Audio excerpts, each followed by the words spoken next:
Who is someone everyone in the country loves? Someone who creates something everyone enjoys. Fun fact, nobody.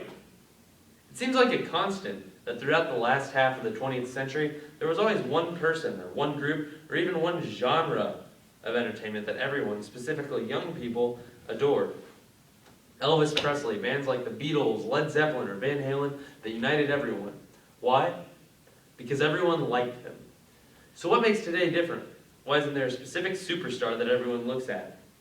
Because today, people are told what to like by companies like Sony or Universal or Disney, who are able to control most of the ways people listen to music because they can buy the popularity that they need. Why are certain artists prominently featured on iTunes or the Android market? Because it's advertising space that was bought to promote these artists by their labels. According to Andy Goldberg, the CEO of Artemis Records, it's because these labels are simply trying to sell a product, the artist, and boy are they succeeding. That's not to say that these big name artists aren't good, but why do they have such good fortune to be picked by a major record label? Well, because they're easier to sell. Most of these artists seem to have a theme. Katy Perry's all about bright colors and candy. Mumford & Sons are all about being folksy and down to earth. Deadmau5 and other electronic performers are all about parties and laser lights. Kesha's all about being trashy, doing drugs and binge drinking, and Miley Cyrus, well, she's Miley Cyrus. It's hard to think of a performer that doesn't have an obvious gimmick, and it really just makes it all seem so superficial. I'm not going to act like I don't enjoy some pop music, but I can't imagine hearing something like TikTok by Kesha or Bound 2 by Kanye West on the radio 30 years from now and thinking, man, those were the days, like my mom does when she hears Van Halen or my dad when he hears AC/DC. First, let's look at the Billboard's Top 100 chart. It's a mess.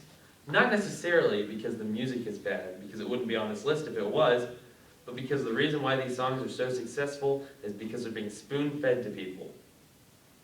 According to Jackie Burns of MSN Entertainment Canada, everything on it is only there because a company put it there. Major record labels sell these songs like a Girl Scout sells those delicious cookies. People listen to these songs because they're popular, and they're popular because people listen to them. It's an endless circle that keeps on spinning because people are willing to let it. And the other thing is, people who wouldn't buy into the whole popular music idea are busy wallowing in the past when music was better. These are the types of people who refuse to accept the idea that good music is still being made today.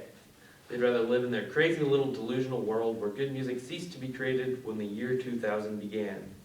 All they're doing by refusing to stay up to speed with the modern culture is helping lesser-known artists stay, well, lesser known. Finding artists who are successful without the help of a major record label is not really a hard thing to do. You just have to try and listen, and sometimes not even try. Let's talk about one ridiculously successful duo, Macklemore and Ryan Lewis. They were able to gain a following without any label, just their own talents and perseverance. Regardless of whether or not you enjoy their music, they have a remarkable story that we can all learn from. When Macklemore and his partner, Ryan Lewis's song Thrift Shop blew up, it was the first time since 1994, that's 20 years, that a song reached #1 on the Billboard chart without the backing of a major record label. And they did it without any label. And they don't just follow the idea of the typical rap song. He doesn't rap about rolling around with the homies, busting caps and other gangsters' asses, or being a pimp daddy or anything like that.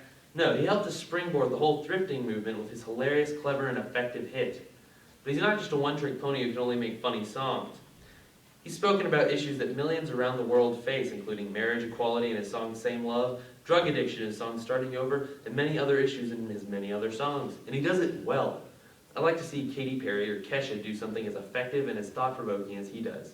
And while Perry has a team of marketers working on every single move she makes, Macklemore and Ryan Lewis are doing it almost completely on their own. His success led him to be nominated for 7 Grammys, and he ended up snagging 4 of them, including Best New Artist and Best Rap Album. So it's obvious that he can consistently be successful at what he does, not only commercially, but critically as well. And he's self-publishing everything that he's doing. Now, I'm not saying that there's anything wrong with being on a major label. Some of my favorite artists are signed with major labels. In this day and age, success without one is going to be ridiculously difficult. Now, the reason why I'm up here complaining to you is the fact that major artists are drowning out the musicians with substance. Tom Hess, the guitarist for Rhapsody of Fire, states that it's because it's all about the image and not enough about the music. And now for the solution. How can we help stop the music industry from being so monochromatic? We could listen to artists who support themselves or are supported by a smaller label.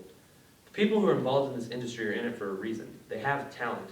Maybe a different, less marketable kind of talent, but they're still good at what they do. And with that sort of support from the listeners, maybe more musicians who deserve it can break through the barriers and see success like Macklemore and Ryan Lewis did. How long was that?